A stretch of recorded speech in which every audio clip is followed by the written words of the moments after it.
kung hindi lang po talaga pagkaswapang itong mga taong gobyerno po natin, matagal na po tayong marami ng mga train system na natapos.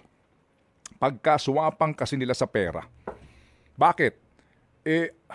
Sa halip na unahin itong mga napaka-importanteng proyekto para sa atin, ang inuuna nilang mga proyekto ay ang para sa kanilang mga sariling interes. Magandang halimbawa ito ngayon, itong 288 billion na isiningit po sa pambansang budget. 288 billion. Binawasan daw ng 26. Okay, 26. So magkano pa natira? But basically po, wala naman sa plano mismo po ng kagawaran, wala mismo ho sa plano talaga ng pambansang gobyerno, isiningit po nitong sigurado ko'y magnanakaw sa perang ito. Pinipilit nila dahil dito po sigurado ang kanilang kitaan.